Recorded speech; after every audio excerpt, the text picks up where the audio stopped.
नमस्कार, मैं हूं साहिल जोशी। मुंबई तक पर कोरोना बुलेटिन में आपका स्वागत है। कोरोना इतनी भयानक बीमारी क्यों है, जबकि इसके 80% मरीजों में तो ये बीमारी के लक्षण तक नहीं दिखते, क्योंकि ये बहुत कंटीजियस है, यानी बहुत तेजी से फैलती है। इतने लोगों में फैल जाती है कि अस्पतालों में बेड पूरे नहीं पड़ते, डॉक्टरों की कमी हो जाती है और लगता है कि अब मुंबई धीरे धीरे उस स्थिति में आने में पहुंच गई है। यानी मुंबई में अब अस्पतालों में कोरोना मरीजों के लिए बेड खत्म होते जा रहे हैं। लेकिन डरने की बात नहीं है, क्योंकि ये क्यों हो रहा है ये हम आपको समझाने की कोशिश करेंगे। डॉक्टर्स की भी कमी पड़ रही है और ऐसे में मुंबई में कोरोना के केस 10,000 के पास पहुंचते हुए नजर आ रहे हैं। अब ऐसी स्थिति में मुंबई के जो निजी डॉक्टर अपने फर्ज से मुंह मोड़ेंगे, उनका लाइसेंस खतरे में है। उन्हें अब अधिकृत चेतावनी दी गई है कि वो कोविड अस्पतालों में काम करें, कम से कम 15 दिन ड्यूटी करें, वरना उन पर एक्शन लिया जाएगा।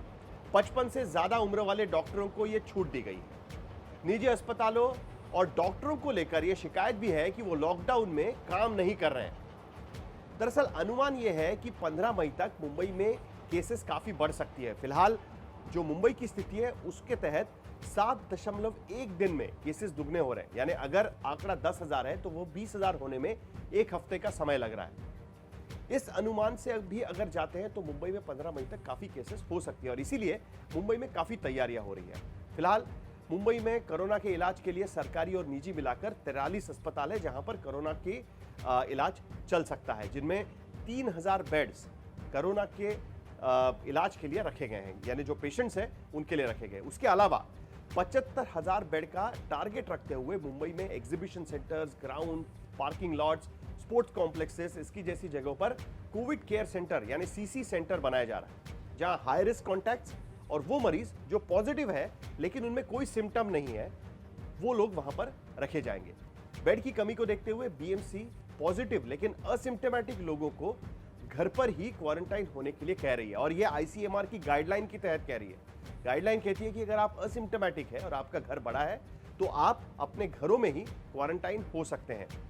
लेकिन मुंबई में समस्या यह भी है कि छोटे घर और घने इलाके में लोग रहते हैं और वहां पर जो लोग हैं जो असिम्टोमेटिक पेशेंट्स पाए जाएंगे उनको कोविड केयर सेंटर जाना चाहिए।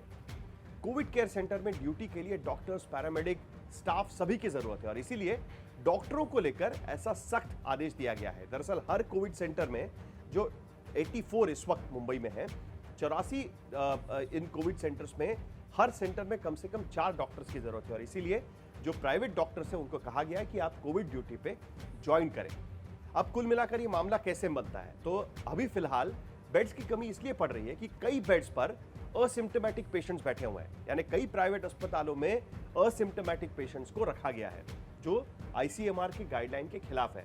आईसीएमआर की गाइडलाइंस कहती है कि जो सिम्टोमेटिक है, जो कोमॉर्बिड पेशेंट्स यानी जिनको खतरा सबसे ज्यादा है, ऐसे ही लोगों को हॉस्पिटलाइजेशन की जरूरत होती है। बाकी लोग घर में क्वारंटाइन हो सकते हैं और घर में जगह नहीं है तो इस तरीके की सीसी सेंटर्स यानी क्वारंटाइन सेंटर्स में उन्हें रखा जा सकता है और इसकी तैयारी अब मुंबई में शुरू हो चुकी है। अब बात कर्जदारों की। जब लॉकडाउन शुरू किया गया था तब आरबीआई ने बैंक कर्जदारों को एक राहत दी थी कि वो अपने 3 महीने चाहे तो अपनी ईएमआई ना दे, पर ग्राहकों ने बैंकों को नो थैंक यू बोल दिया है। सैलरी वालों ने ये छूट लेने के बजाय अपनी ईएमआई भरना ही बेहतर समझा है, क्योंकि ये कोई वेवर नहीं है, बैंक अभी नहीं लेते, पर इस ईएमआई को आगे लिया जा सकता था, यानी लोन का समय और बढ़ जाता।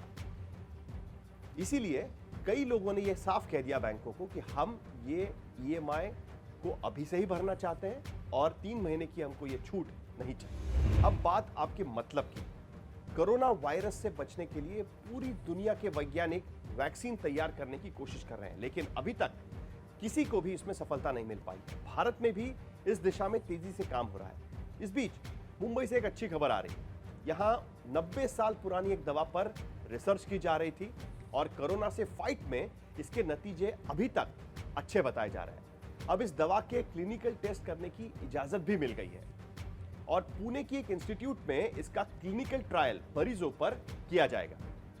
मुंबई के परेल स्थित हाफकिन इंस्टीट्यूट में इस दवाई पर रिसर्च की जा रही है। दरअसल ये 100 साल से भी ज्यादा पुरानी एक इंस्टीट्यूट है जहां पर माइक्रोबायोलॉजिकल रिसर्च किया जाता है और वैक्सीन बनाने का काम इस पर होता है।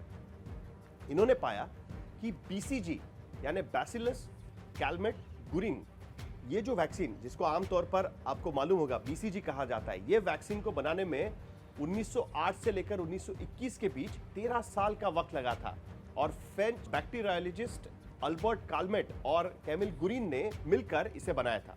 अब तक बीसीजी का इस्तेमाल टीबी के मरीजों के लिए किया जाता है और इसीलिए भारत में बीसीजी वैक्सीन सभी को पता है।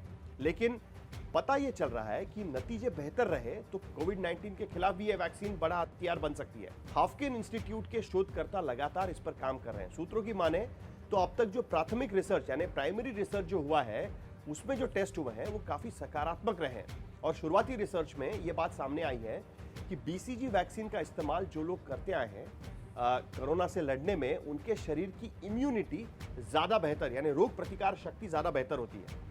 इस आधार पर शोधकर्ताओं ने ये पाया है, उनका ये मानना है कि बीमारी के चलते जिन लोगों ने भी इसका वैक्सीन का सेवन किया है वो कोरोना को हराने में ज्यादा मजबूत है और इसीलिए उन्होंने पाया कि वैक्सीन अगर लोगों को दी जाए तो जिनमें कोरोना के बहुत ज्यादा गहरे लक्षण हैं उसको घटने की उम्मीद है और उसके साथ साथ उसका असर भी कम करने में इस वैक्सीन का बहुत बड़ा फायदा होगा। तो गंभीर लक्षण है तो इस वैक्सीन से कोरोना के गंभीर लक्षण घट सकते हैं और जिसमें जिसमें लक्षण दिखाई दे रहे हैं वो मरीज की हालत बेहतर हो सकती है।